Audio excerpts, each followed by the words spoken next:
Are you actually ready? Yeah, let's do it. You sure? Okay, yeah, let's do it. We'll be fine. We'll be fine. Hey guys, oh crap, we're recording. Hey guys, welcome back to our SWRUManga podcast series. Airing on Sundays usually, but today it's on a Saturday. It's on a Saturday, yes. And I need to up my Genki-ness levels today because Swaru-kun is not mentally prepared for this switcheroo. I'm so dead. Saturday's meant to be like sleep day, and it's no longer sleep day. Wait, you're making it seem like... For today. For today. Podcast will still usually be on Sundays. As per normal. We just got a little bit of a schedule rejiggle this week, so... Yes. Last minute curveballs are never nice. Yeah, pretty much. On the docket today... We have nothing. We don't really have a docket today. We're kind of... Oh, it's been so busy this week. I'm so dead. Sip your tea. Sip your tea.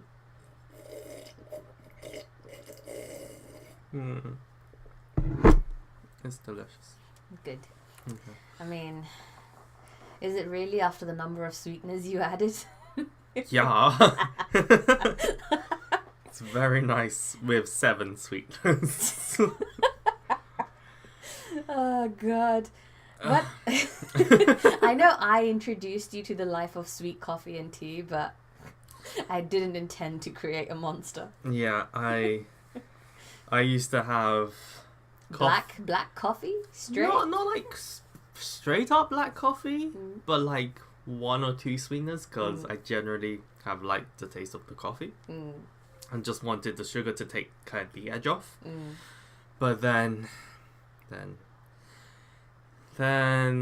you showed me the way of the sweetener. I introduced you to a whole new world of coffee. Yep. And now I take about like 4 or 5 per cup, so... Yeah, that's about how much I take as well. We have sweet teeth. Yeah. Oh, yeah. And the weather needs to warm up already. I want to have ice cream outside. Yeah, it's kind of like warmed up a little bit, but now it's kind of grey again. So we live in London, as a reminder. London, UK. And you know the stereotype of it's always raining and it's always grey. It's fucking true. It's true. We get like 2 weeks of summer. Yeah, and it's like blazing hot, and then it's just gone. It's back to winter. Back to winter again. It's actually... You only get to wear your shorts outside for a good 2 weeks. It's actually stupid. When people talk about 4 seasons, it's like, sorry, no, it's 2. It's winter and then 2 weeks of summer. That's it. Yeah. Did that help wake you up? I guess. Yeah. I wish there was a bit more natural sunlight coming in here. Instead of the light bulb. Trick the... What is it? Not mitochondria. It's like... Huh? It's like the light tricks your like cells. Oh, your circadian rhythm. Yeah. And makes you feel like it's right outside. It's right outside. It's time to go farming or whatever. Yes, your circadian rhythm. Yeah. Circa as in circular and dian as in day. Hey, you're the one who learned Latin at school. I did. So you should know this. That's true. Probably. God, I hated Latin. Probably. It's a dead language. Why am I learning this for 3 years? Actually. It really doesn't actually make sense. Yeah. Other than to just seem posh. I learned Latin at school. Yep. Pretty much. I mean, I get that English is the love child of Latin and Hebrew and Greek put together. And like various other European languages. I know, but it's majority... It's rooted in... It's majority Latin, Hebrew, and Greek. Mm. Actually, I don't know what percentage of it is Greek, but I know it's Latin and Hebrew mostly. Mm. I don't actually know what Hebrew sounds like. What does Hebrew sound like? I'm not about to attempt a... Language session? not language session, an impression of that, because that'll just come off racist. Okay. So. You're a good person. Yeah. Just YouTube that later. It'll be alright. I'll see if I'm bothered. Mm-hmm. Yeah. So, what's happened this week for us in terms of Flair Proj? We finally started thinking about Character designs, because I think you had a big wake up call where you were like, I have no idea what they look like. Yeah.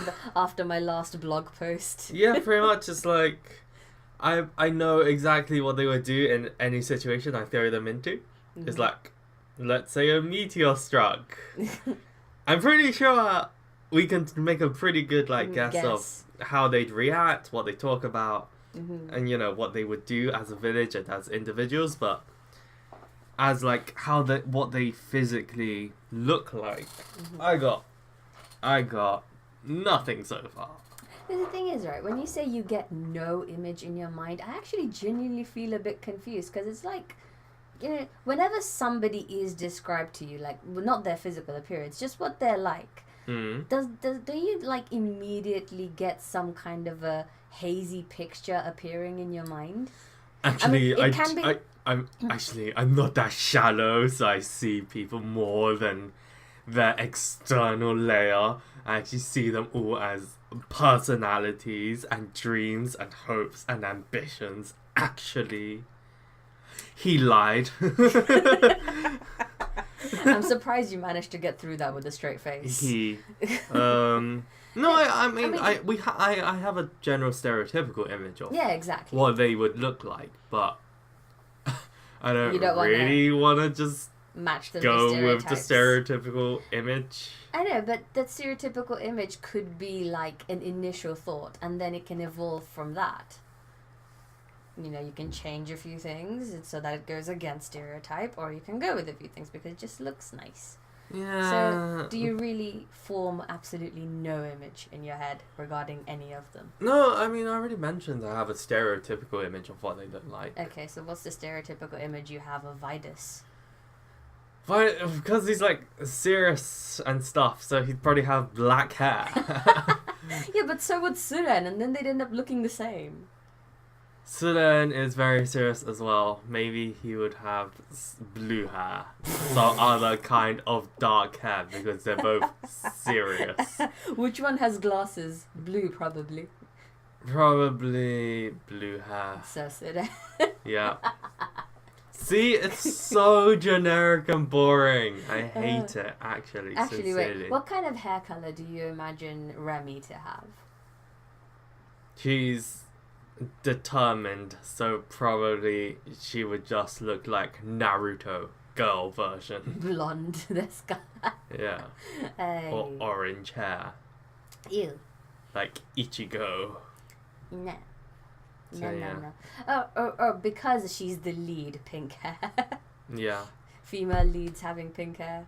That's a thing. Yeah, it's just too boring. I feel like having that kind of stereotype makes the audience / reader immediately kind of undercut you it. You see that, and then they just okay, that one's that type, and then they just pigeonhole it.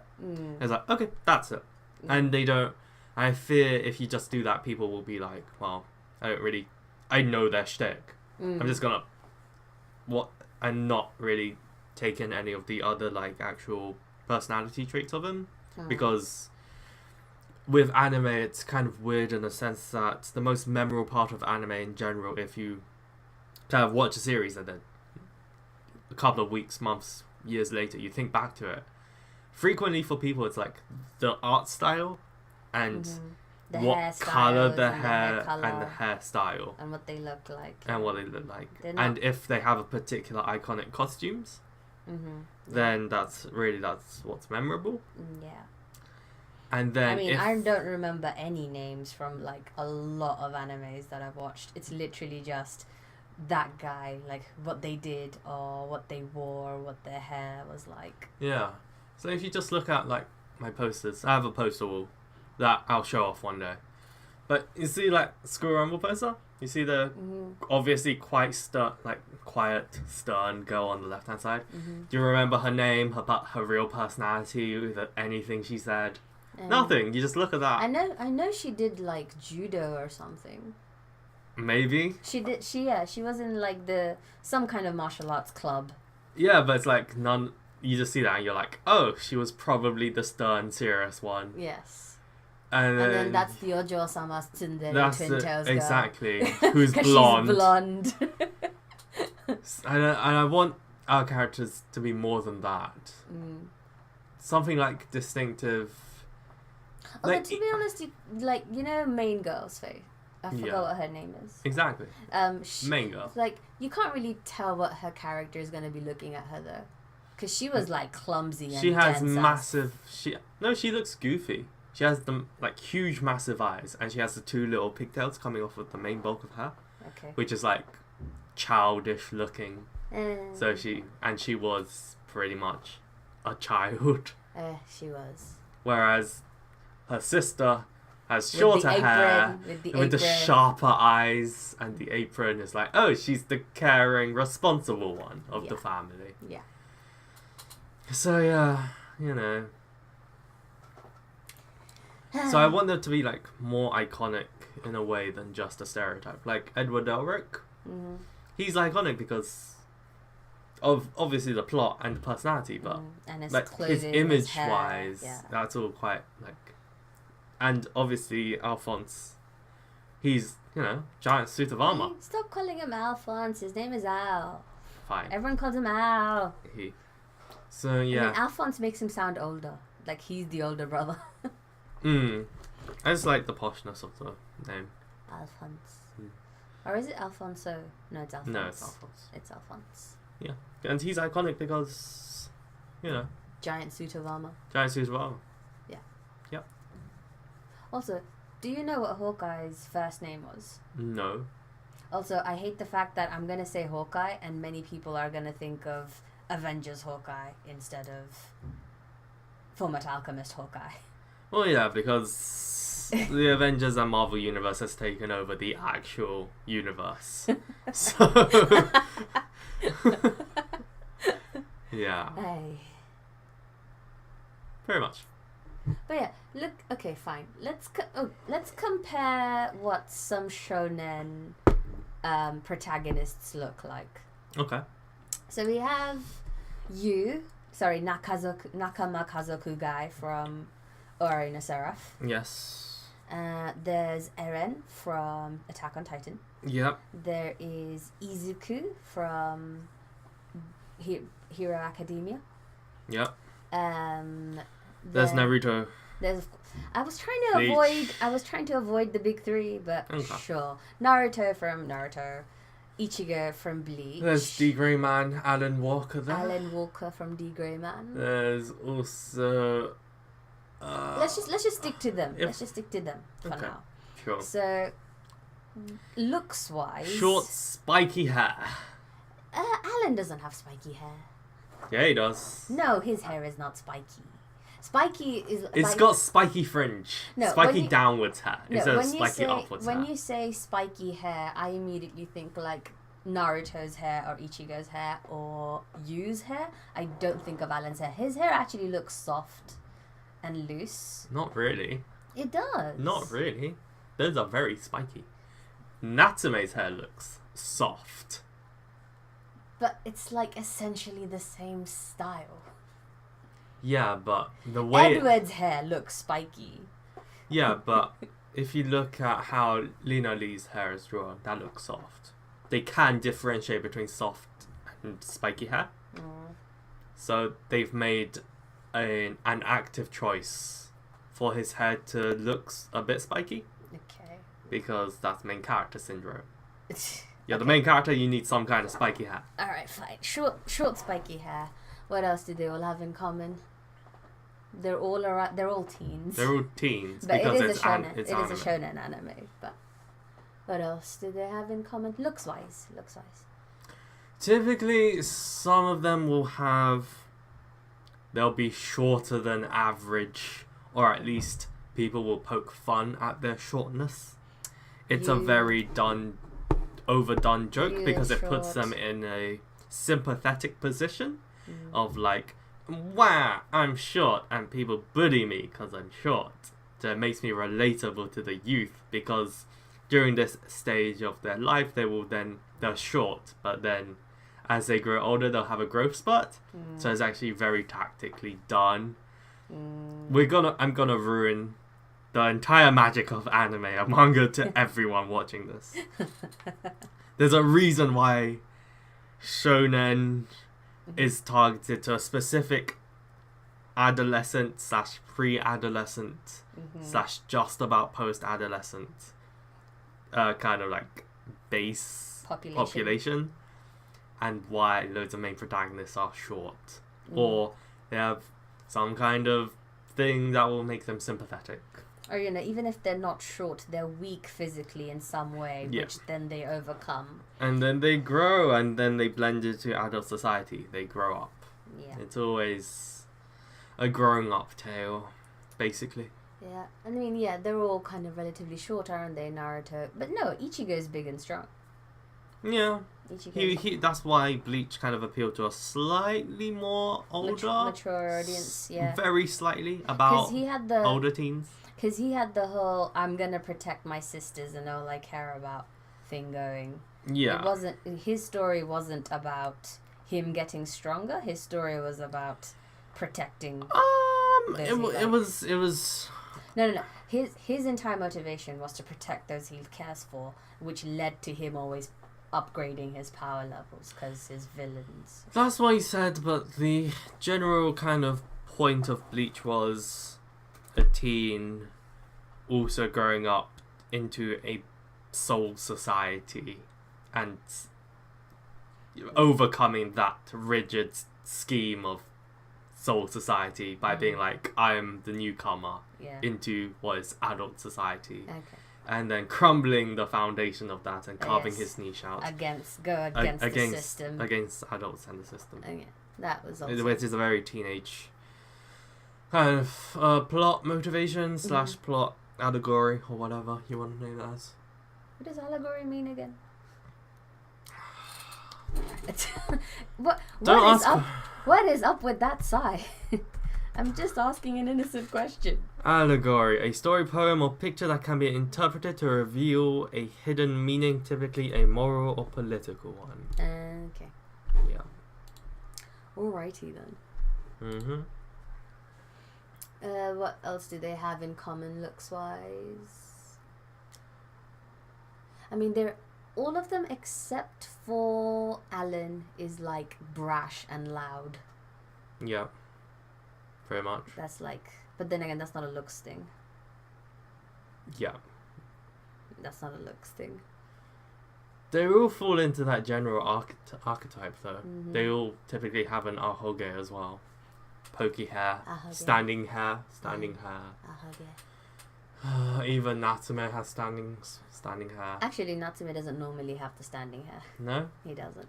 And Yu has like spiky hair up top. Hair. So. All of Ichigo's hair is spiky. Yeah.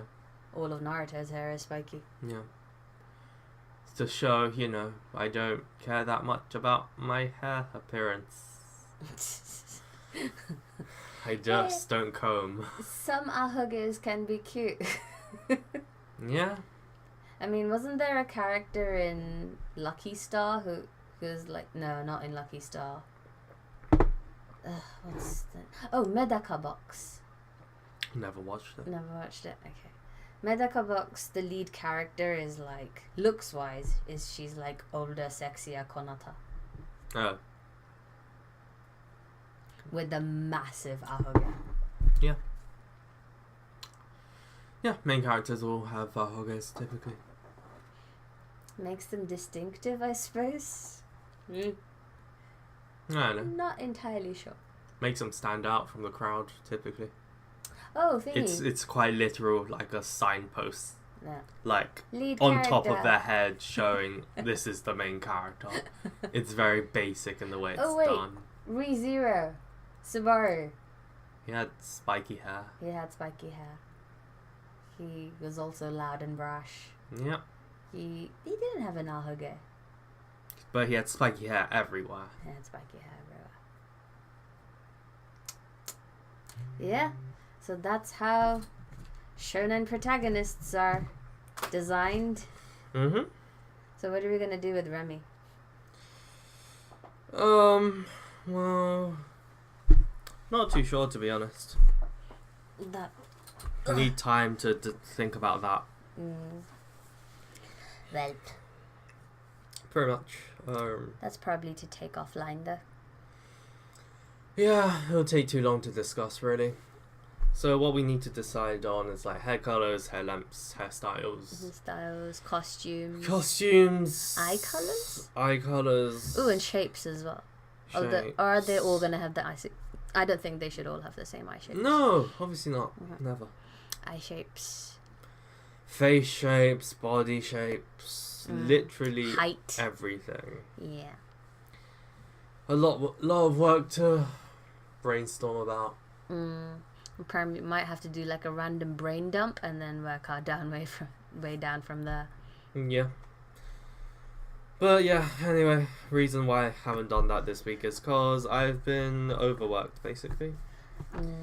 Just, yeah, I've had... It's taken its toll. Just listen to his tone. Yeah, I'm fucking dead.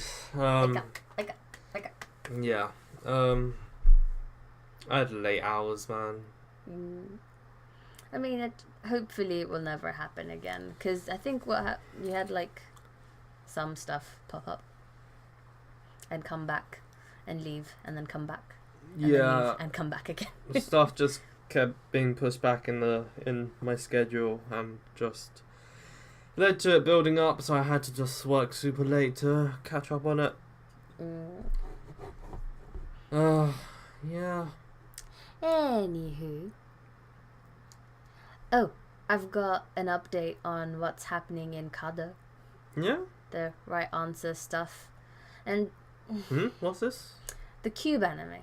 The Cube with the scientist lady. Has she died yet? No, but she's not in the... Well, then I'm not gonna watch it till she goddamn dies. Good lord, she was only there for like 2 seconds today in the last episode. She's actually like...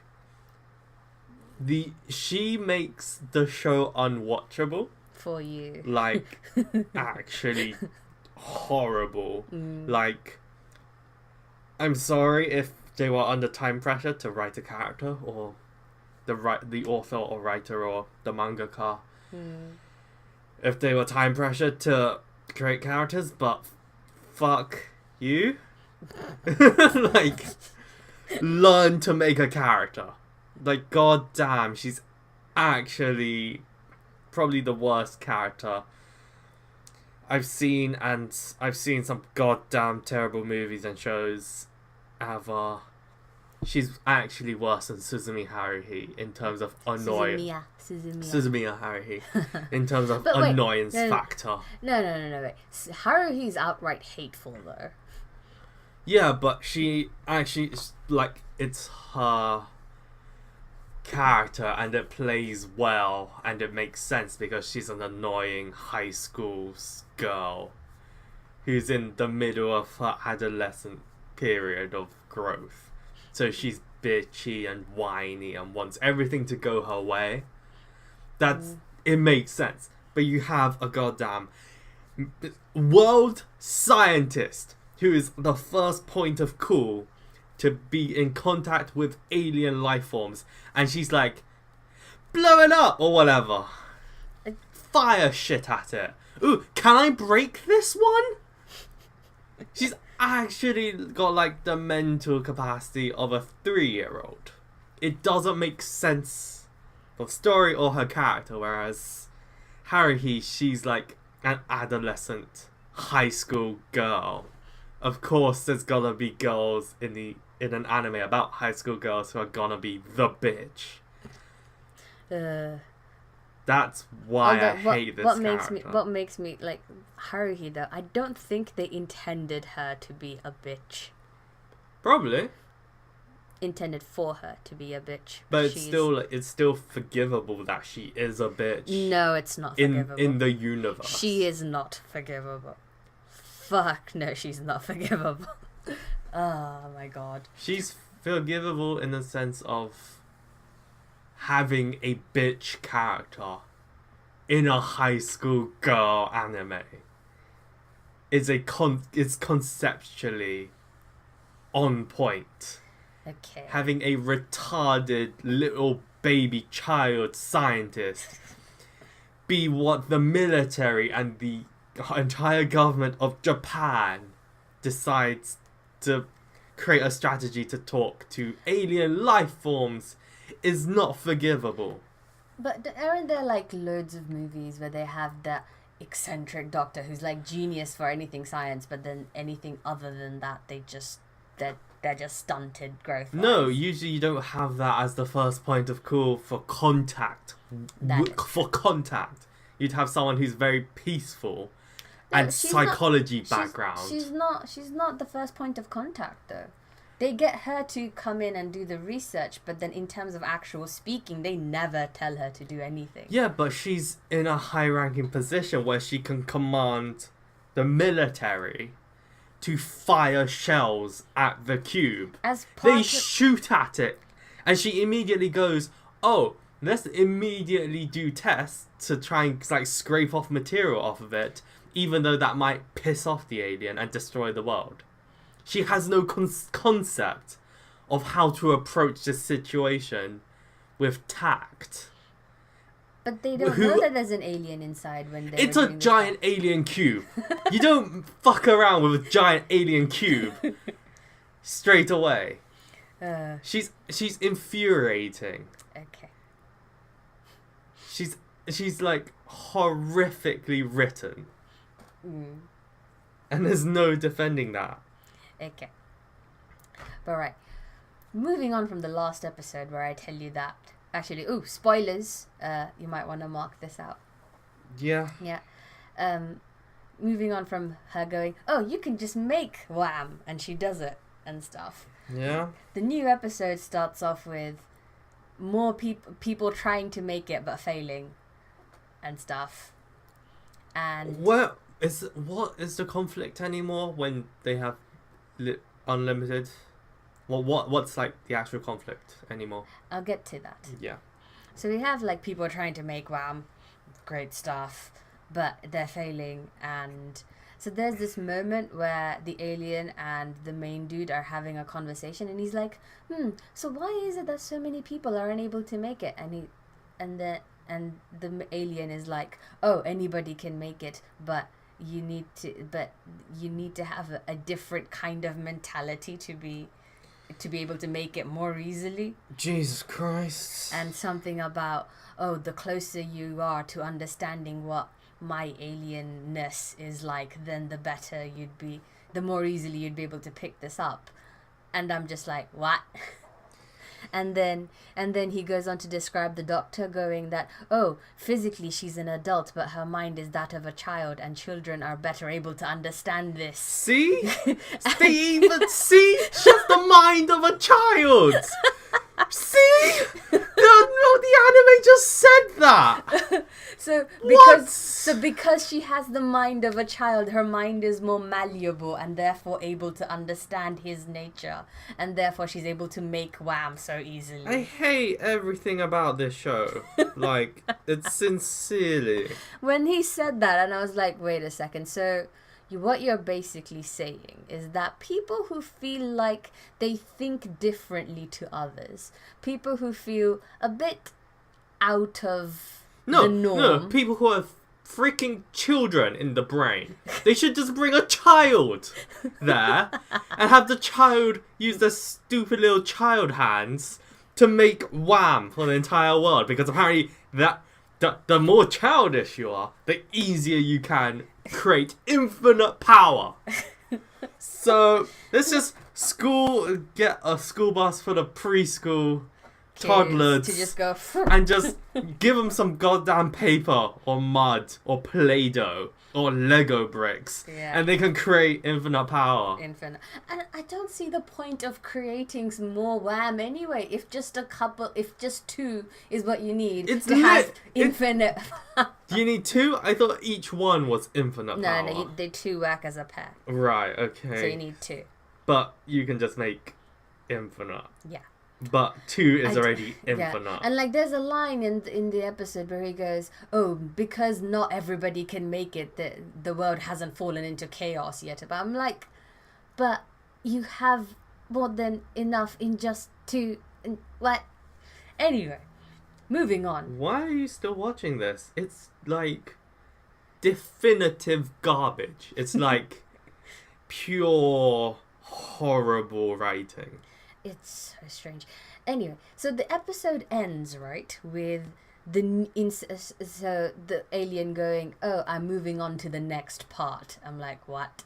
And then he like has this evil smile and goes, when was the last time you slept?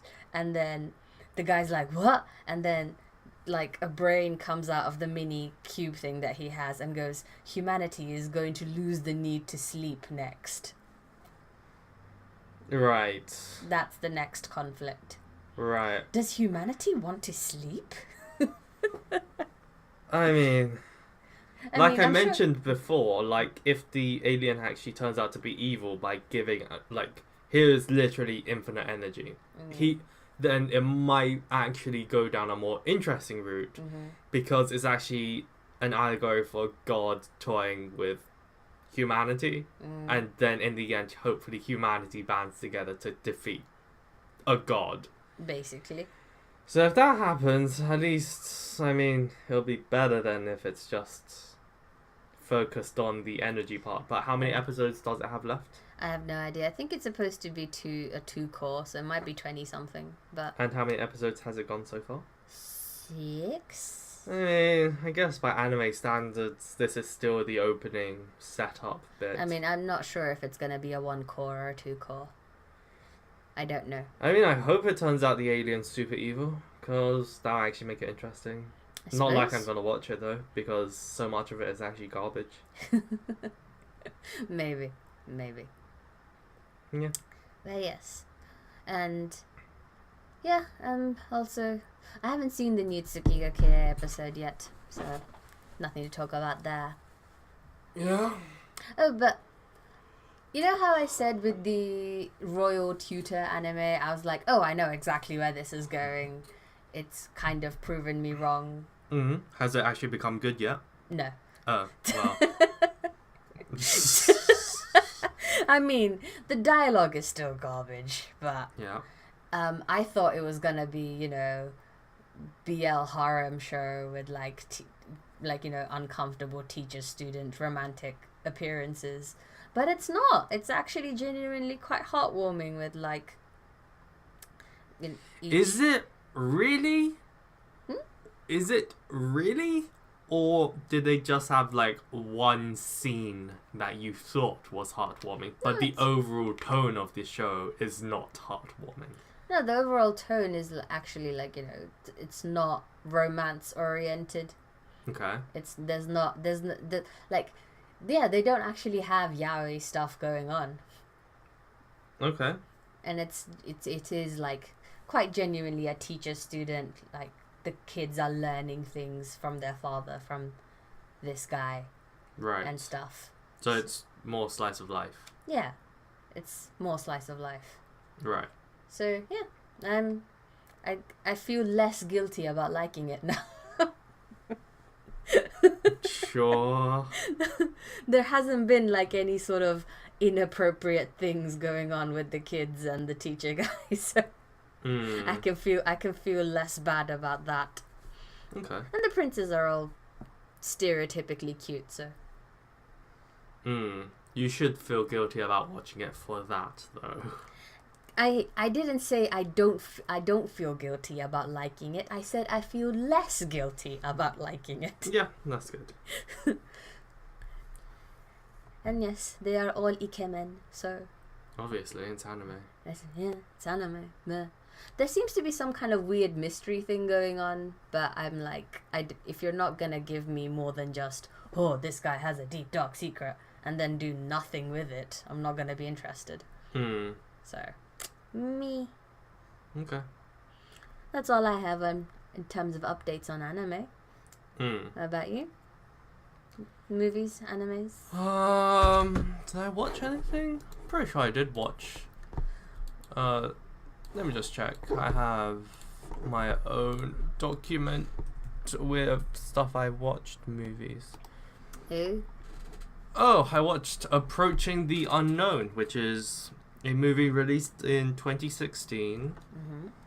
What was it about? It was one man gets sent to Mars, and it's he is alone on his space shuttle, rocket, whatever. Okay. And it's all about him and this slow approach of psychosis and kind of mental damage. And when stuff goes wrong, spoilers, I guess, he decides to forgo the possibility of returning to Earth and surviving. And so he decides, I want to do this out of a sense of loneliness / out of a sense of wanting to be more than what he was on Earth. And actually do something to help humanity colonize Mars, being the first person to reach Mars and probably die there. Okay. So he decides that he will do it after all. Okay. And then, yeah, it's all like a personal drama of his own feelings and his own mindset degrading over time. I appreciate the premise and I appreciate what they were trying to go for. However, wasn't done spectacularly. It was... What do you think they got wrong? Didn't at least make me feel that connected with the character. Like, he had a backstory and stuff, but he just didn't come off... Was the backstory that he had a wife and kids? He had a wife who then divorced. And then he had kids? Don't think so. Okay. But yeah, his whole kind of personality wasn't very likable. He was extremely formal and professional. So when his kind of mind degraded a bit, he wasn't particularly likable. That was it, really. Okay. And I think the moments of drama weren't also that dramatic, really. He was also pretty much up his own butt, and some of the issues that came up were out of his own arrogance. So instead of feeling sympathetic for him, you kind of ended up thinking, you brought it upon yourself. Yeah. Okay. Pretty much. But overall it was okay. It's a nice change of pace from generic, just normal Hollywood action movies and anime. Not like I'm watching anime, but I still got a fucking hangover from anime from years ago. I love it. I love manga and I love anime, but good God, has it pissed me off over the years in a lot of ways. I feel like the quality... not quality. I feel like that the ratio for well thought out anime versus grab all the money you can with ass and cool looking action has just gotten smaller and smaller and smaller. Yeah. With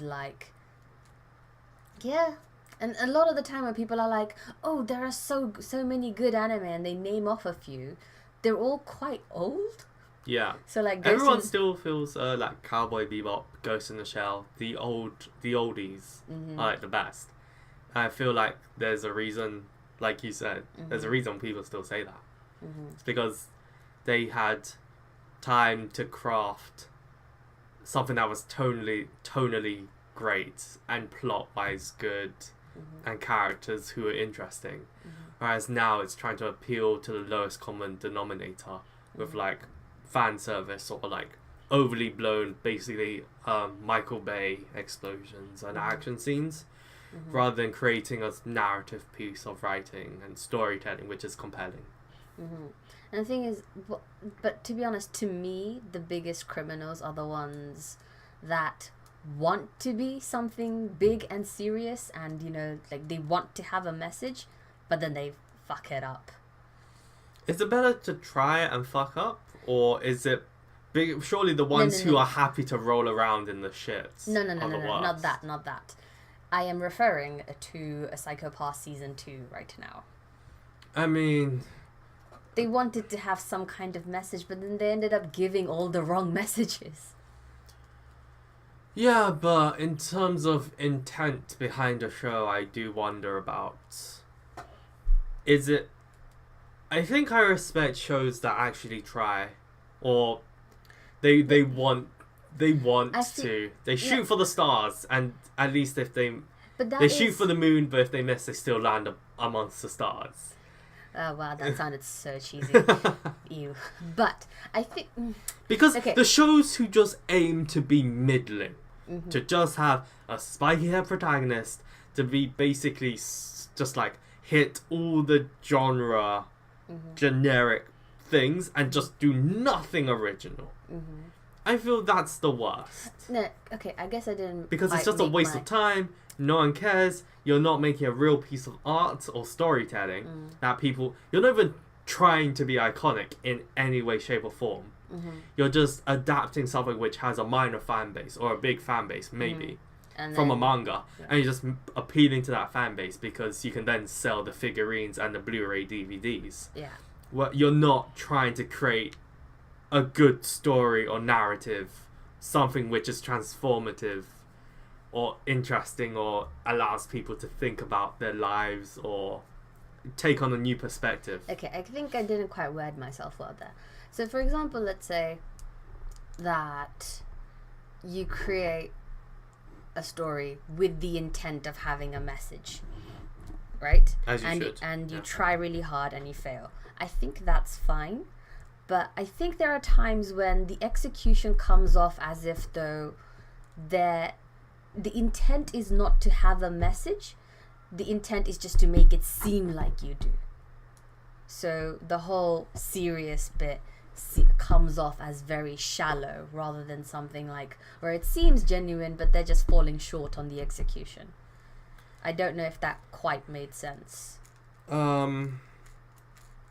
So what you're saying is that when they pretend to be deep or have a message. Yes, when they pretend and it's so obvious that it's a pretense.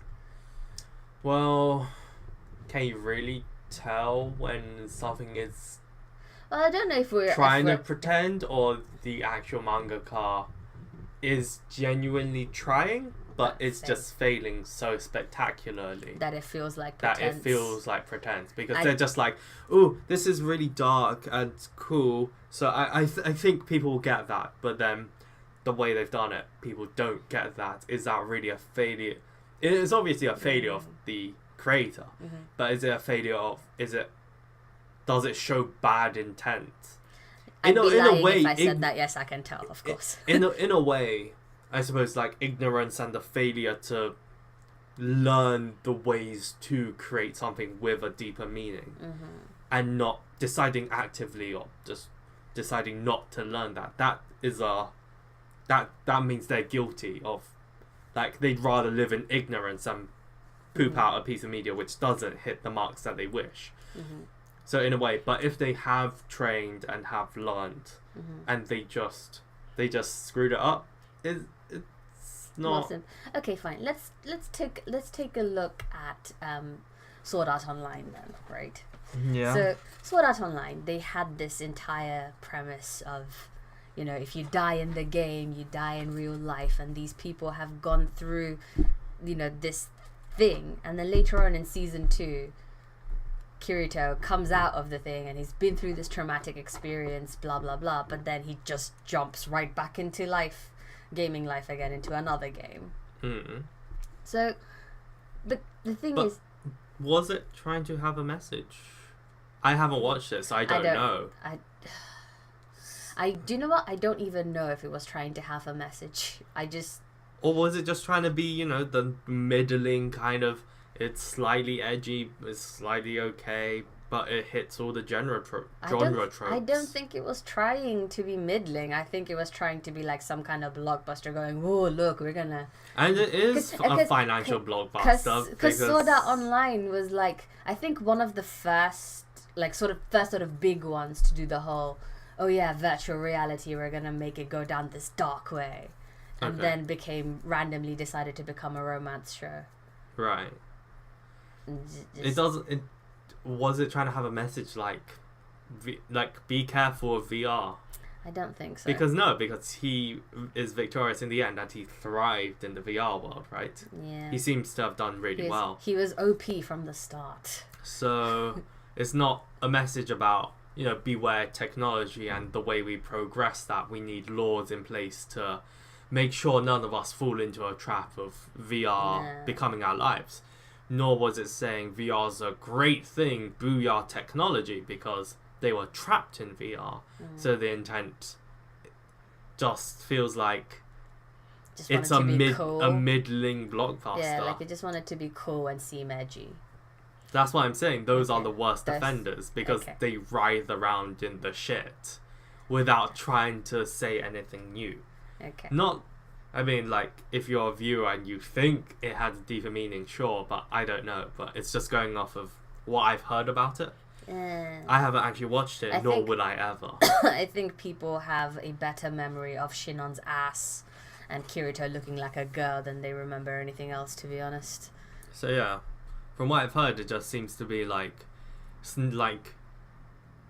it's Naruto, but without any growth, really. Hey, Naruto's actually pretty. Original series before Shippuden happened was actually pretty good. His entire the base of Naruto and his kind of whole overarching character arc is fine. It's good. His battle is a battle of acceptance. Yeah, and growth and maturity into. And trying to regain friends, which is fine. Although, to be honest, I find it hilarious how he can save the fucking village so many damn times, and yet people are still like, oh, Kyubey thing. Not Kyubey, what's his... Q something. Yeah. Nine Tails something. And, yeah. Yeah, it's a conflict which I can't... because it's the main... kind of conflicts. It was somehow. So you just kind of keep it going. It's like, you saved the village, but you're still the one with the monster inside you, so we're not gonna like you. Yeah. Even though other villagers are fine with their Hokage being, Oh yeah, Gaara. No, but Gaara was ostracized as well. Yeah, but then he was accepted. And then that's why Naruto looks up to him in a certain way. Yeah, he does. I do like the relationship between Gaara and that bit of respect between them, though.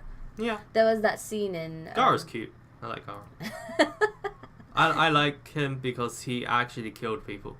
Yes, he seems more interesting. In the world of ninja powers, Naruto's just like Rasengan, and then the end and Rasengan. Rasengan was Sasuke. No, it wasn't. That was Chidori. Wait, Rasengan's the ball of energy. Oh, it's not the eye? What's the eye thing? No, that one's... No, Rasengan's the eye, isn't it? No, it's not. The eye's called... The eye's called something different. The eye... I swear the eye is there. Yeah, no, it's not. Oh my god. Because there's even a Rasengan Shuriken version. Oh, it's the ball of energy. Okay, fine. Whoops. God. Noob.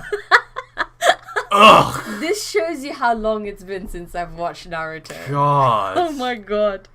No, Chidori is the lightning thing. Chidori is the one because it sounds like chi, which is the sound of birds chirping. Yeah. Because it was screeching bird. Yeah. Screeching bird lightning attack. Screeching bird lightning attack. That was the name of it, definitely. Something like that. Yeah. Okay, fine. Then what was the eye? Ugh. What's the eye? Naruto eye powers.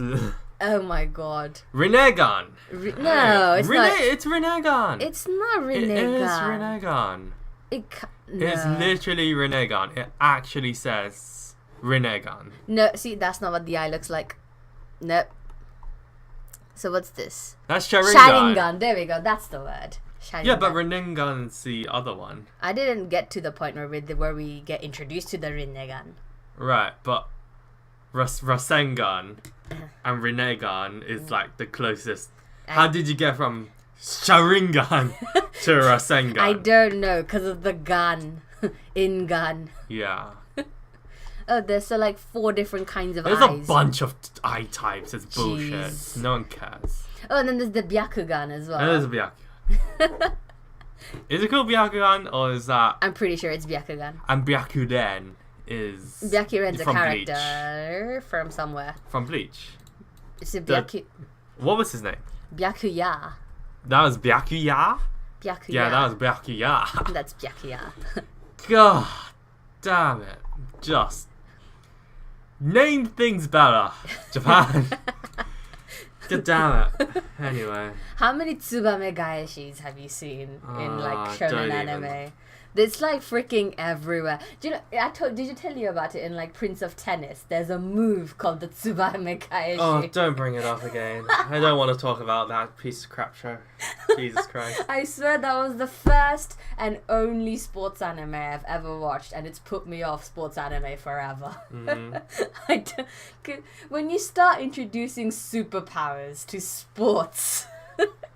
Apparently they did it seriously, so you know. They did it seriously, genuinely seriously. I will never forget Tezuka Zone, ever.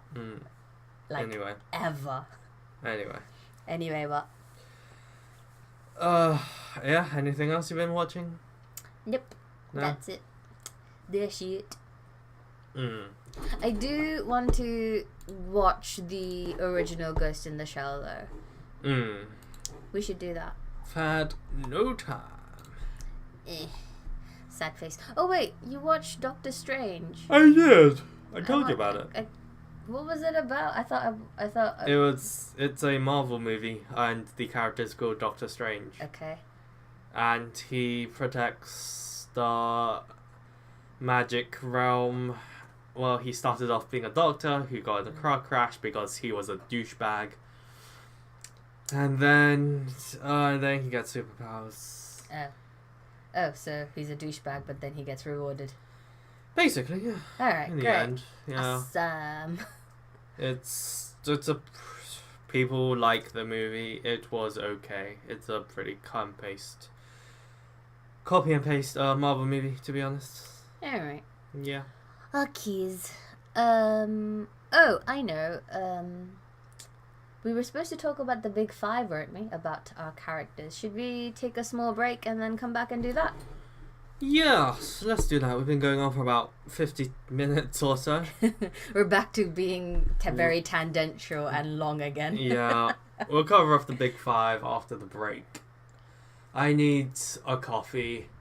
A strong in one. a syringe. And a needle. Put right into your brain. Put right into my spinal column. No, like straight to the brain, not even to your spinal column. Just straight into your blood-brain barrier bit. Yeah, just straight into the white grey matter of the squidgy brain. Let's go straight into like the hypothalamus or whatever. Is it the hypothalamus that's in charge of sleep? Maybe, I'm not Maybe. sure. Just... I'm just gonna marinate my brain in just coffee. in some coffee. Like Psychopath style. Yeah! They were just marinating those fucking brains, weren't they? Pretty much. In like, some kind of fluid. Like glucogen or something? They don't explain. They don't just explain. Like energy or something. Anyway. Oh, someone's at the door. Anyway, that's good for our break. So yeah, we'll talk to you guys later. See you in a bit. Bye.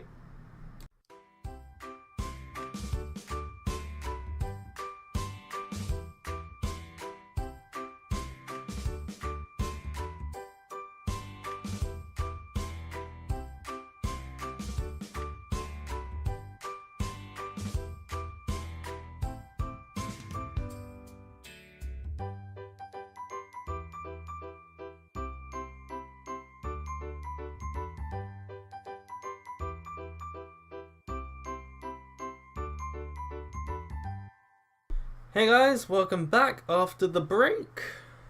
I'm topped up with a little bit of coffee and some food, so yeah, good to go.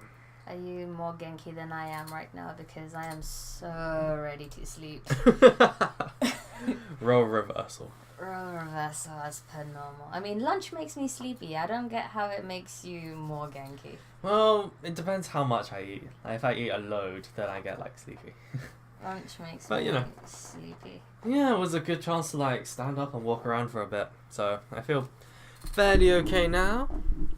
Fairly okay, he says. What did we leave off on? We were meant to cover the big five. Ah, yes, the big five. Big five. So this is kind of a continuation of the Myers-Briggs thing that we talked about last week, and ways to kind of classify personalities. yeah, and find out a bit more about your characters. I might help you create characters or just analyze your spread of characters.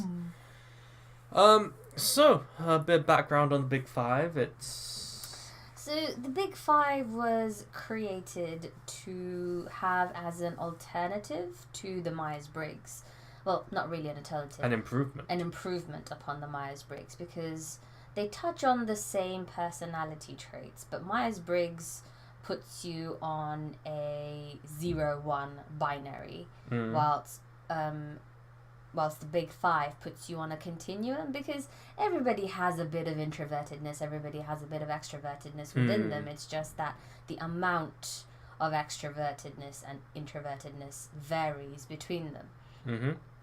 So instead of classifying you as an introvert or as an extrovert, the Big Five puts you on you're about this much introverted and this much extroverted percentage kind of thing. And of course, as all sort of big statistical things, you're going to be on a normal distribution where majority of people are going to be in the middle, where they're about the same amount of introvert and extrovert, and then you're going to have very few people in the very extremes where they're very introverted or they're very extroverted. Yeah, so you've touched upon kind of the categories that the Big Five uses. So, should we just list them off? Yep. So the way to remember the Big Five is to think of the word ocean. So you have O, which stands for openness to new experiences. Openness. And then you have C, which is conscientiousness. I will go through what they each mean in a bit. E stands for extrovertedness, A stands for agreeableness, and N stands for neuroticism. So, openness to experiences is kind of a weird one to describe, because I think it's named slightly off, personally. Yeah, it's a bit... So, like, openness makes it seem like, you know, you'd either have a very open mind or a very closed mind, but I don't think it's quite like that. It's more of a description of how creatively one can think, or how artistic someone is, or how much they appreciate art, sort of, and their sort of general reception of new things, whether they're willing to try out new things or whether they're always like, no, I'm going to stick to the familiar, things like that. But they're split into sort of 6 factors and stuff. So you have fantasy, so how imaginative you are. You have aesthetics, so like how you judge you know, how things look. Feelings, so how receptive you are or how perceptive you are to your own feelings. Yep. To your own feelings, not to other people's, your own. Actions being how willing you are to try out new things, ideas, so whether you are intellectually curious, so not intellectual, so whether you're curious, whether you want to learn new things, that, and values as well. So this is whether you are willing to try and understand other values and views, as well as your own ones, kind of evaluate your own social, political, and religious values. So people who score high on the openness scale, they tend to be very creative and like new ideas and activities. And people who score low tend to be more inclined towards sort of sticking to the status quo and are a bit more rigid in their outlook on stuff. rigid or? Well, I say rigid in terms of like they like not to explore new things. They like to stick to the known and the comfortable. So they tend to be a bit more down to earth. Okay. So I'd imagine people who are more open, like who are at the extreme of the openness to experience people, to be kind of eccentric in that sense. Okay. Kind of a bit like Captain Jack Sparrow. Okay. Yeah. Conscientiousness revolves around, organization and being very, to the book, and being very what's the adjective for perseverance? They persevere a lot. Yeah, they persevere a lot. So so that one is split into whether they're competent in what they do, whether they like order, whether... Is it competent in what they do? Yeah, isn't it? Competent in terms... Oh, right, so like life challenges and hardships, or whether they're able to persevere through those things. Mm-hmm. So whether they're methodical and orderly, whether they have, they're governed by their conscience, whether they are willing to work hard and work towards what they want to achieve, and whether they're self-disciplined, and whether they tend to think more carefully about what they do or what they decide before acting on those things. Mm-hmm. So high scorers on this will be, very dependable and hardworking. They'll be very methodical in their approach to trying things, and they'll also be more willing to dedicate a large amount of effort into what they want to achieve as well. Mm-hmm. Low scorers will be a bit more impulsive, more laid back, also a bit more spontaneous in their actions, so they probably will make like last minute decisions to go on holiday or something like that. And then we have extroversion. So extroversion, of course, is how sociable you are, or so whether you derive your energy from spending time with yourself, or whether you derive your energy from spending time with others. Mm-hmm. So that generally looks at things like warmth, so whether you form close attachments to other people, whether you prefer the company of others, or whether you prefer being on your own, your tendency to lead in social situations, or do you like step back, take a back seat, whether you're very energetic and are fast paced, or if you like to sort of mind your own business and take things slowly, whether you like to look for exhilaration, so if you're like a adrenaline junkie and you're always looking for massive and bigger roller coasters to ride and amusement parks. And then positive emotions, so the tendency for you to lean towards more positive feelings, so like excitement and optimism and stuff. That's another thing that is split into. So people who score high on this tend to prefer the presence of other people, so they like to be in social situations than by themselves. They like to be on the spotlight. They like to take the lead. So they tend to find excitement in being with others than by themselves. Mm-hmm. Agreeableness is more so not so about whether people are nice, but just it's more of a trust and honesty kind of thing. So whether I think from another person's perspective, somebody who is agreeable is somebody who they think they can sort of open themselves up to. Yeah. That kind of thing. So it relies on trust, whether they're trustworthy, whether they are sincere and genuine, whether they genuinely sympathize with other people, so that kind of altruistic behavior, and whether they are, non-violent, like they don't like aggression, and whether they're humble, and whether they are a tender-minded person. Okay. That kind of thing.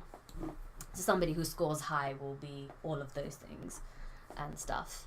And neuroticism is the final part, which is more on the experience of negative emotion, so the opposite of extroversion, basically.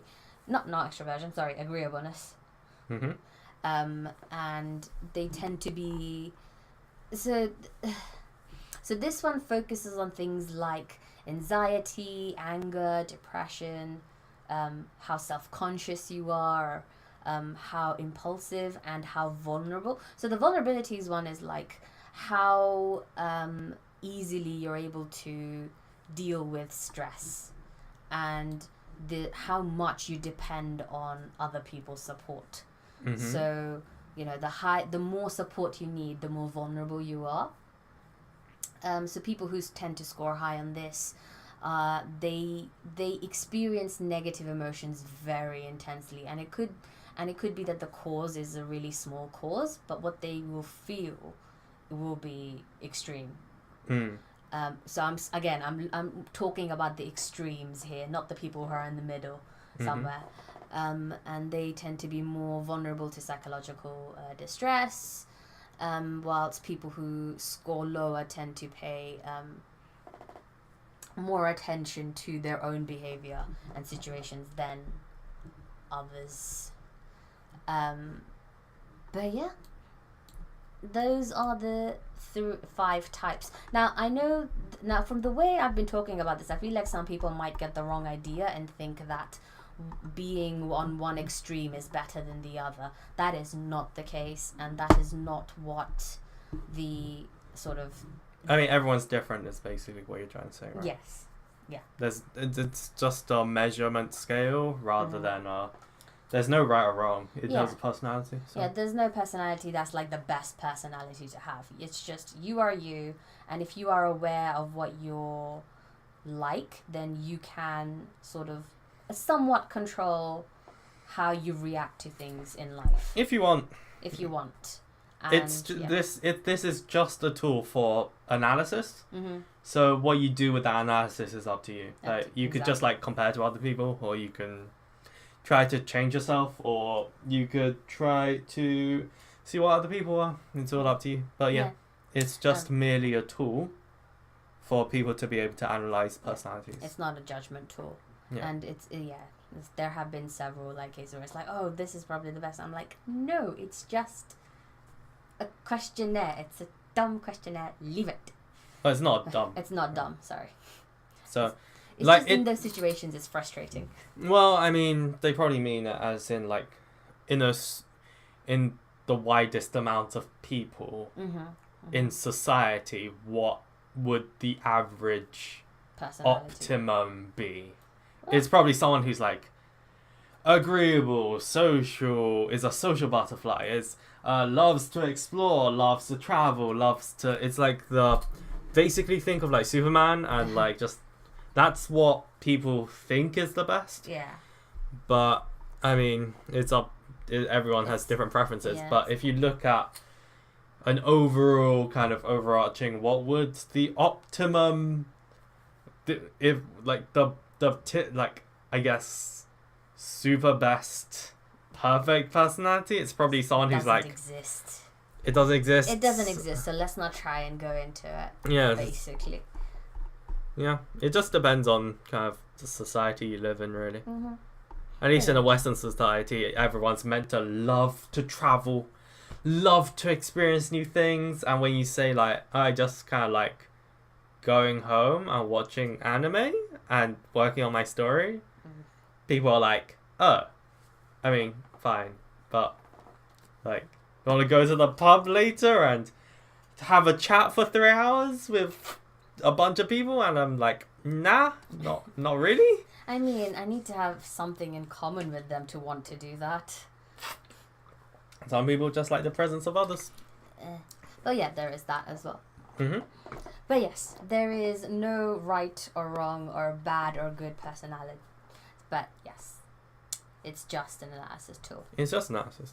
So yeah, you'll be able to hopefully use that to kind of have a think about your own characters. Make sure how balanced they are. Make sure they kind of span an interesting spectrum of these, because having conflicts between characters is the most interesting thing you can do, really, with characters. Yeah, and one thing with like characters is that no one's perfect. So if you give a character like the perfect personality in your eyes, where everything is good or everything is bad, then that's not an interesting character.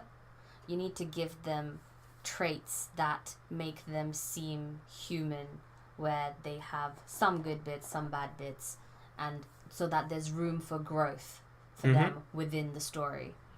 Yeah, and that's how it should work, basically. Yeah, so really just this is just like one of the tools you can use. It's probably I think it's useful because it's what psychologists are using. Yeah. So it's kind of the forefront of psychoanalysis. Psychoanalysis is not the right word. Well, whatever. Personality testing is the word. Whatever. Psychoanalysis is Freud, and Freud is a disgusting... Actually... and Freud is a disgusting bastard. Can you do it in the proper actually voice? Actually, psychoanalysis sucks because it's Freud, and Freud's a disgusting bastard. Uh-huh. Was that good? Yeah. Was that better? And what is this, actually? Just personality It testing. doesn't say it in the proper voice. It's just personality testing. There you go. That's the correct voice for actually... Do you have to make me do this every time? Mm-hmm. My God. You are such a snowflake. So yeah.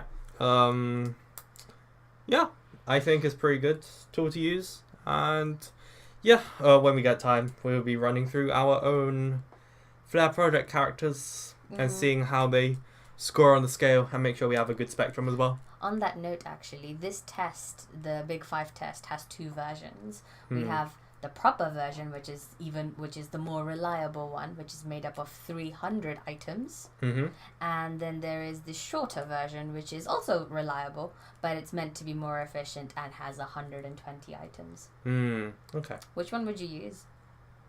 I kind of want to do the 300 one for myself, just because I'm curious. Well, if we want to be properly thorough with our characters, we should do the 300. Oh, jeez.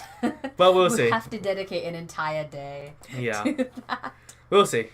But yeah, hopefully that's kind of interesting and useful for you guys if you're creating characters, or maybe even now you can watch some of the shows which are ongoing, or the ones that you're watching now, and you can just do a little bit of analysis on what kind of personalities they are, and see kind of how big the spectrum is, and whether you think that's a good thing or not a good thing, or how people kind of score. Or you can do like a trope, and like get characters who fit into a trope. Do the test for all of them and see exactly how similar they are. Oh yeah, that'd be really good. Like, or just do like all the main characters from Shonen. Yeah, so just do one for like you, Eren, Naruto, and even Sasuke, to be honest. And just see where they end up on the spectrum, because I'm very sure they'll end up like essentially pretty in the similar. same point for like each of the 5. So yeah, that might be quite fun for you guys to do. Have we anything else to cover? We didn't think of any when we left. Yeah. I think that's probably good enough. Gone on for over an hour again. Yes, we have. So yes, we did record a couple of mini podcasts last week, but one of them takes a hell of a lot of editing, so I might be tempted to just do a screen capture version and then have like the voice track going and then do a screen capture for it instead of doing the editing for it, because went through about 20, 30, 40 pictures or something from a movie. So yes, I will deal with that, but we might not have that up for a while depending on time. But yeah, this will go up today hopefully, or tomorrow, we'll see. Yep. And new blog post will be tomorrow as well. Yes, Sunday. So cool. Thanks for joining us. Look forward to you guys sticking with us. For those that have stuck with us, thank you. We've gotten some support on Twitter as well, which is quite nice. We got some feedback on our podcast as well, didn't we? Yeah, which was really nice to see. A really helpful person. Yes. So that was great. And got some feedback on Flare project as well. Mhm. And what was that new idea about using the stomachs? Mhm. As water storage. There's some kind of defense thing as well. So I was like, ooh, that's a really good idea. Yeah, it's pretty interesting. So thank you to that person. Yeah, and by all means, anyone who wants to comment, just we read all of our comments. So yeah, if you've got any ideas or want to support us, by all means. Anyway, SWRUManga signing off. We'll talk to you guys next time. Bye bye. Byes.